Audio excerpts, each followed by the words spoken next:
Hello everyone, welcome to food crush ಮೇಘು vlogs. ನಾನು ನಿಮ್ಮ ಮೇಘ್ನ. ಎಲ್ಲರೂ ಹೇಗಿದ್ದೀರಾ? ಐ ಹೋಪ್ ಎಲ್ಲರೂ ತುಂಬ ಚೆನ್ನಾಗಿದ್ದೀರಾ ಅನ್ಕೋತೀನಿ. ನಾನು ಕೂಡ ತುಂಬ ಚೆನ್ನಾಗಿದ್ದೀನಿ. ಬನ್ನಿ ಇವತ್ತಿನ ಲಾಗ್ನ ಸ್ಟಾರ್ಟ್ ಮಾಡೋಣ.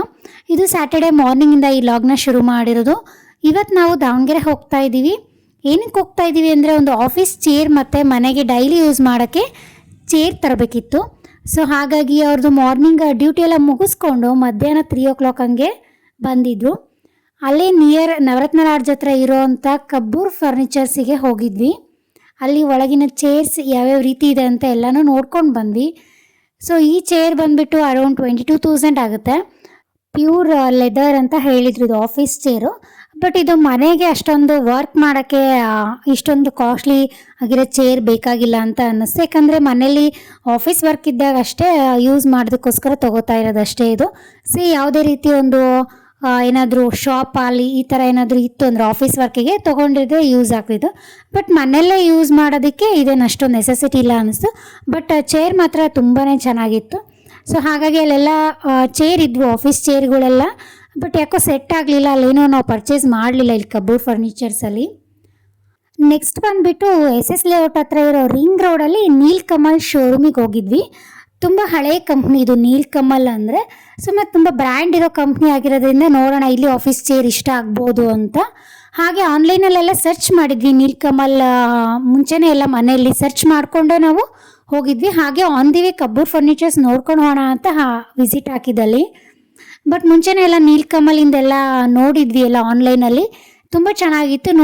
ನೋಡೇ ತೊಗೊಳ್ಳೋಣ ಅಂತ ಅಂದ್ಕೊಂಡಿದ್ವಿ. ಯಾಕೆಂದರೆ ಆನ್ಲೈನಿಂದ ಆರ್ಡ್ರ್ ಮಾಡೋದೇನು ಅಂತ. ಸೊ ಹಾಗಾಗಿ ಅಲ್ಲೇ ಶೋರೂಮಿಗೆ ಹೋಗಿ ನೋಡಿಕೊಂಡು ತೊಗೊಳ್ಳೋಣ ಅಂತ ಅಂದ್ಕೊಂಡ್ವಿ. ಅವರು ಕೂತು ಅದ್ರ ಮೇಲೆ ಫೀಲ್ ಆಗಿ ಕರೆಕ್ಟಾಗಿ ಕಂಫರ್ಟಬಲ್ ಆಗುತ್ತೋ ಇಲ್ಲ ಅಂತ ನೋಡ್ಕೊಂಡು ತೊಗೊಳ್ಳೋಣ ಅಂತ. ಸೊ ನಾವು ಶೋರೂಮಿಗೆ ಹೋಗಿದ್ವಿ.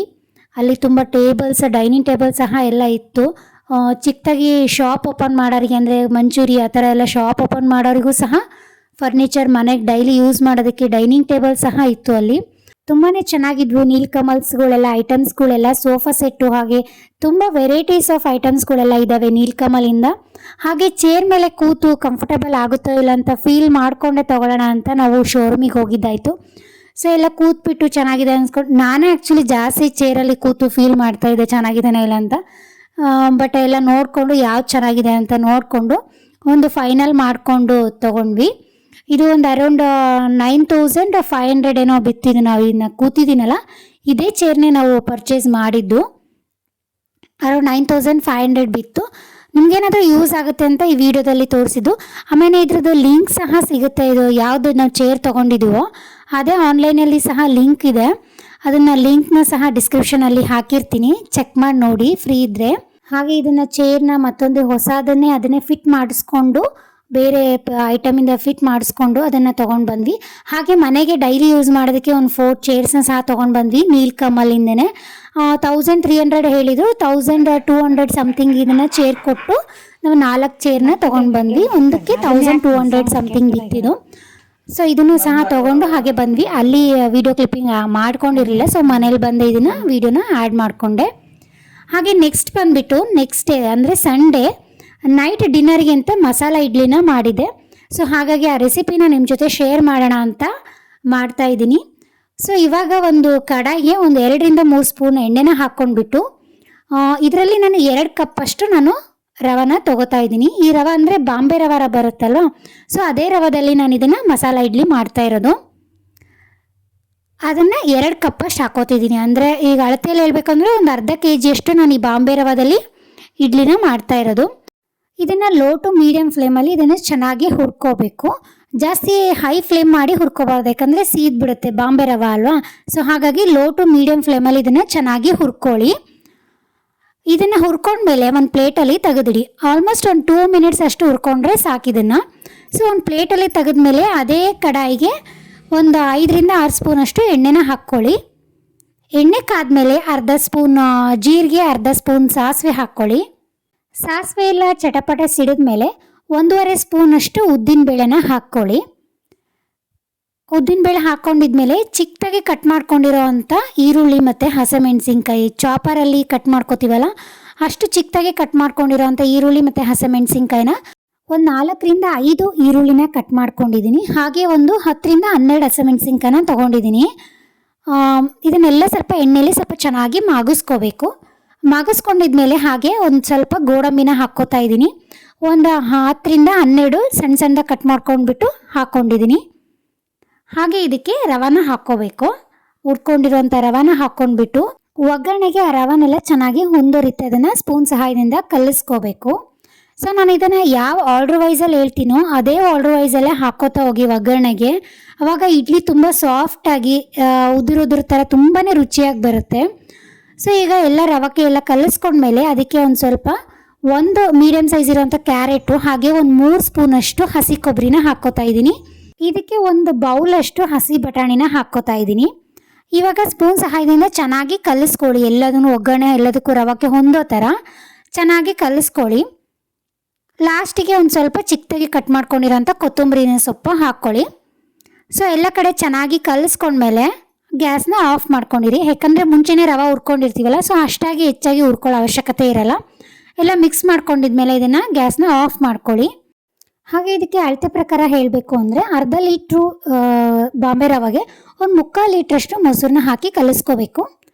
ಹಾಗೆ ಇನ್ನೊಂದು ಸ್ವಲ್ಪ ನೀರನ್ನ ಆ್ಯಡ್ ಮಾಡಿಕೊಂಡು ಇದನ್ನು ಚೆನ್ನಾಗಿ ನಾವು ಇಡ್ಲಿಗೆ ಯಾವ ಥರ ಹಿಟ್ಟನ್ನ ಕಲಿಸ್ಕೋತೀವೋ ಬ್ಯಾಟರು ಆ ಥರ ಇದನ್ನು ಕಲಿಸ್ಕೋಬೇಕು. ನೀರು ಹಾಕ್ಕೊಂಡು ಇನ್ನೊಂದು ಸ್ವಲ್ಪ ಬೇಕಿದ್ರೆ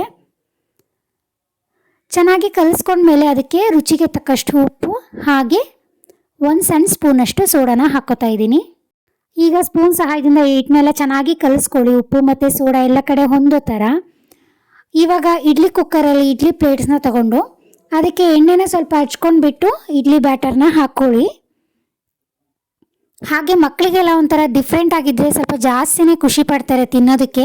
ಸೊ ಮಕ್ಕಳಿಗೆಲ್ಲ ಏನು ಮಾಡಬೇಕು ಅಂದರೆ ಈಗ ತುಪ್ಪದಲ್ಲಿ ಹುರ್ಕೊಂಡಿರೋಂಥ ಗೋಡಂಬಿನ ತೊಗೊಂಡ್ಬಿಟ್ಟು ಪ್ಲೇಟ್ಸಿಗೆ ಸ್ವಲ್ಪ ಗೋಡಂಬಿ ಒಂದೊಂದು ಪೀಸ್ನ ಗೋಡಂಬಿನ ಹಾಕ್ಕೊಂಡ್ಬಿಟ್ಟು ಸ್ವಲ್ಪ ಕ್ಯಾರೆಟ್ ತುರಿನ ಹಾಕ್ಕೊಂಡ್ರೆ ತುಂಬ ಕಲರ್ಫುಲ್ ಆಗಿರುತ್ತೆ. ಮಕ್ಕಳು ಸ್ವಲ್ಪ ಜಾಸ್ತಿನೇ ಖುಷಿ ಪಡ್ತಾರೆ ತಿನ್ನೋದಕ್ಕೆ ಅಂತ. ನಾನು ಮಾಡ್ತಿರೋದು ಇಲ್ಲಿ ಪರ್ಫೆಕ್ಟ್ ಆಗಿರೋವಂಥ ಮಸಾಲೆ ಇಡ್ಲಿನ ತೋರಿಸ್ತಾ ಇದ್ದೀನಿ ಬಾಂಬೆ ರವದಲ್ಲಿ. ತುಂಬಾ ರುಚಿಯಾಗಿತ್ತು. ನೀವು ಒಂದ್ಸಲ ಮನೇಲಿ ಟ್ರೈ ಮಾಡಿ ನೋಡಿ, ಇದಕ್ಕೆ ಫ್ಯಾನ್ ಆಗಿಬಿಡ್ತೀರ ಮಸಾಲೆ ಇಡ್ಲಿಗೆ. ಇದು ನನ್ನ ಫ್ರೆಂಡ್ ಹೇಳ್ಕೊಟ್ಟಿರೋಂಥ ರೆಸಿಪಿ. ಸೊ ಹೇಳ್ಕೊಟ್ಟಾಗಿಂದ ಮಾಡ್ತಾನೆ ಇದ್ದೀನಿ. ತುಂಬಾ ಇಷ್ಟ ಆಗ್ತಿದೆ ನನಗೆ ಈ ರೆಸಿಪಿ ಅಂತೂ. ಹಸಿ ಬಟಾಣಿ ಸೀಸನ್ ಬಂದಾಗೆಲ್ಲ ಆಲ್ಮೋಸ್ಟ್ ಇದನ್ನು 15 ಡೇ ಒನ್ಸ್ ಆದರೂ ಮಾಡ್ತಾನೆ ಇರ್ತೀನಿ ಇದನ್ನು ಮಸಾಲ ಇಡ್ಲಿನ. ಸೊ ಇವಾಗ ಇಡ್ಲಿ ಪ್ಲೇಟ್ಸ್ನೆಲ್ಲ ಕುಕ್ಕರಲ್ಲಿ ಇಟ್ಬಿಟ್ಟು ಒಂದು 10 to 15 ಮಿನಿಟ್ಸಲ್ಲಿ ವಿಷಲ್ ಬಂದಮೇಲೆ ಮಸಾಲ ಇಡ್ಲಿ ರೆಡಿ ಆಗುತ್ತೆ. ಸೊ ಅಷ್ಟಾಗೆ ನಾವಿಲ್ಲಿ ಕೊಬ್ಬರಿ ಚಟ್ನಿನ ಮಾಡ್ಕೊಳ್ಳೋಣ. ಬೇಸಿಕ್ ಅಂದರೆ ಈ ಕೊಬ್ಬರಿ ಚಟ್ನಿ ಯಾವ ಥರ ಮಾಡ್ಕೋತೀವಿ ಅಂತ ಅಂದರೆ ಆಲ್ರೆಡಿ ರೆಸಿಪಿನ ಶೇರ್ ಮಾಡಿದ್ದೀನಲ್ವ. ಸೊ ಕೊಬ್ಬರಿ ಚಟ್ನಿನ ಹಾಗಾಗಿ ಎಲ್ಲ ಡೀಪಾಗಿ ತೋರಿಸ್ಲಿಲ್ಲ. ಒಂದು ಅರ್ಧ ಬೌಲಷ್ಟು ಹಸಿ ಕೊಬ್ಬರಿನ ಹಾಕಿ ಬೆಳ್ಳುಳ್ಳಿ ಶುಂಠಿ ಹಾಗೆ ಒಂದು 1/2 ಸ್ಪೂನಷ್ಟು ಜೀರಿಗೆನ ಹಾಕಿ ಒಂದು 7-8 ಹಸಿಮೆಣಸಿನ್ಕಾಯಿ, ಒಂದು 2 ಸ್ಪೂನಷ್ಟು ಪುಟಾಣಿನ ಹಾಕ್ಕೋತಾ ಇದ್ದೀನಿ. ಹಾಗೆ ರುಚಿಗೆ ತಕ್ಕಷ್ಟು ಉಪ್ಪನ್ನ ಹಾಕಿ ನೀರನ್ನ ಸ್ವಲ್ಪ ಹಾಕ್ಕೊಂಡ್ಬಿಟ್ಟು ಇದನ್ನು ರುಬ್ಕೋತಾ ಇದ್ದೀನಿ. ಇದಕ್ಕೆ ಚಿಕ್ಕದಾಗಿ ಒಗ್ಗರಣೆನೂ ಸಹ ಕೊಟ್ಕೊಂಡಿದ್ದೀನಿ. ಒಂದು ಸಣ್ಣ ಪಾತ್ರೆಯಲ್ಲಿ ಒಂದು 2 ಸ್ಪೂನಷ್ಟು ಎಣ್ಣೆನ ಹಾಕ್ಕೊಂಡ್ಬಿಟ್ಟು ಎಣ್ಣೆ ಕಾದ್ಮೇಲೆ ಒಂದು ಅರ್ಧ ಸ್ಪೂನು ಜೀರಿಗೆ ಹಾಗೆ 1 ಸ್ಪೂನಷ್ಟು ಉದ್ದಿನ ಬೇಳೆನ ಹಾಕ್ಕೊಂಡಿದ್ದೀನಿ. ಒಗ್ಗರಣೆ ಆರಿದ್ಮೇಲೆ ಈ ಚಟ್ನಿ ಮಿಕ್ಸಿಲಿ ಮಾಡ್ಕೊಂಡಿರೋ ಅಂಥದ್ದನ್ನು ಚಟ್ನಿನ ಹಾಕ್ಕೋತಾ ಇದ್ದೀನಿ. ಈ ಮಸಾಲೆ ಇಡ್ಲಿಗೆ ಒಂಥರ ಈ ಒಗ್ಗರಣೆ ಕೊಟ್ಟಿದ್ರೆ ಈ ಚಟ್ನಿ ತುಂಬಾ ಟೇಸ್ಟಿಯಾಗಿರುತ್ತೆ. ಸೊ ಹಾಗಾಗಿ ಈ ಚಟ್ನಿನ ಒಗ್ಗರಣೆ ಕೊಟ್ಕೊಂಡಿದ್ದೀನಿ. ಚಟ್ನಿ ಮಾಡೋಷ್ಟೊತ್ತಿಗೆ ಇಡ್ಲಿ ಕೂಡ ಕುಕ್ಕರಲ್ಲಿರೋವಂಥ ಇಡ್ಲಿ ಕೂಡ ರೆಡಿಯಾಗಿದೆ. ಪರ್ಫೆಕ್ಟ್ ಆಗಿರೋವಂಥ ಮಸಾಲ ಇಡ್ಲಿ. ಹಾಗೆ ಇಲ್ಲೊಂದು ಸೀಕ್ರೆಟ್ ಟಿಪ್ಸ್ನ ಹೇಳ್ತಾ ಇದ್ದೀನಿ. ನಾವು ಇದು ರವೆ ಇಡ್ಲಿ ಮಾಡುವಾಗ ನಾವೆಲ್ಲ ಕಲಿಸ್ಕೊಂಡ್ಮೇಲೆ ತಕ್ಷಣವೇ ಇದನ್ನು ಕುಕ್ಕರಲ್ಲಿ ಹಾಕ್ಬಿಟ್ಟು ಇಡ್ಲಿ ಪ್ಲೇಟ್ಸಿಗೆ ಇಡ್ಲಿನ ಮಾಡ್ಕೊಂಡು ಬಿಡಬೇಕು. ಜಾಸ್ತಿ ಕ್ವಾಂಟಿಟಿಯಲ್ಲಿ ಕಲಿಸ್ಕೊಂಡ್ರೆ ಲಾಸ್ಟ್ ಬ್ಯಾಚಸ್ ಎಲ್ಲ ಇಡ್ಲಿ ಎಲ್ಲ ತುಂಬ ಮೆತ್ತಿಗೆ ಅಂಟೆಂಟ್ ಥರ ಆಗುತ್ತೆ. ಸೊ ನಾವು ಕ್ವಾಂಟಿಟಿ ನೋಡ್ಕೊಂಡ್ಬಿಟ್ಟು ಇದನ್ನು ಎಷ್ಟು ಬೇಕೋ ಅಷ್ಟೇ ಕಲಿಸ್ಕೊಂಡು ಇಡ್ಲಿ ಪ್ಲೇಟ್ಸಿಗೆ ಹಾಕ್ಕೊಳ್ಳಿ. ನೆಕ್ಸ್ಟ್ ಇನ್ನೊಂದು ಬ್ಯಾಚಿಗೆ ಮತ್ತೆ ಸ್ವಲ್ಪ ಕಲಿಸ್ಕೊಂಡ್ಬಿಟ್ಟು ನೆಕ್ಸ್ಟ್ ಬ್ಯಾಚಿಗೆ ಹಾಕ್ಕೊಳ್ಳಿ. ಇದೊಂಥರ ಸೀಕ್ರೆಟ್ ಟಿಪ್ ಅಂತಲೇ ಹೇಳ್ಬೋದು. ಯಾಕಂದರೆ ರವೆ ಥರ ಬೇಕು ಇಡ್ಲಿ ಅಂದರೆ ಸೊ ನೀವು ಇದೇ ಥರನೇ ಮಾಡ್ಕೋಬೇಕು. ಇಲ್ಲಾಂದರೆ ತುಂಬ ಮೆತ್ತಿಗೆ ಅನಿಸ್ಬಿಡುತ್ತೆ ಮಸಾಲ ಇಡ್ಲಿ. ನೋಡ್ತಾ ಇದ್ದೀರಲ್ಲ ಎಷ್ಟು ಕಲರ್ಫುಲ್ಲಾಗಿ ಕಾಣಿಸ್ತಾ ಇದೆ ಮಸಾಲ ಇಡ್ಲಿ ಅಂತ. ಸೊ ಹಾಗೆ ತುಂಬ ಸಾಫ್ಟಾಗಿದೆ, ತುಂಬ ಟೇಸ್ಟಿ ಕೂಡ ಇದೆ ಈ ಮಸಾಲೆ ಇಡ್ಲಿ. ಹಾಗೆ ಇದಕ್ಕೆ ಚಟ್ನಿನ ಹಚ್ಕೊಂಡು ತಿಂತಾ ಇದ್ದರೆ ತುಂಬಾ ರುಚಿಯಾಗಿರುತ್ತೆ ಈ ಮಸಾಲೆ ಇಡ್ಲಿ. ಹಾಗೆ ಹೋಟೆಲ್ ಸ್ಟೈಲಿ ಅಂತಲೇ ಇದು ಪರ್ಫೆಕ್ಟ್ ಮಸಾಲೆ ಇಡ್ಲಿ ಅಂತಲೇ ಹೇಳ್ಬೋದು. ಈ ವಿಡಿಯೋ ಇಷ್ಟ ಆಗಿದೆ ಅನ್ಕೋತೀನಿ. ಇಷ್ಟ ಆಗಿದ್ರೆ ಒಂದು ಲೈಕ್ ಮಾಡಿ, ಶೇರ್ ಮಾಡಿ, ಕಮೆಂಟ್ ಮಾಡಿ. ಫಸ್ಟ್ ಟೈಮ್ ನನ್ನ ಚಾನಲ್ನ ನೋಡ್ತಾ ಇದ್ದರೆ ಸಬ್ಸ್ಕ್ರೈಬ್ ಆಗಿ ಹಾಗೆ ಸಪೋರ್ಟ್ ಮಾಡಿ. Thank you all.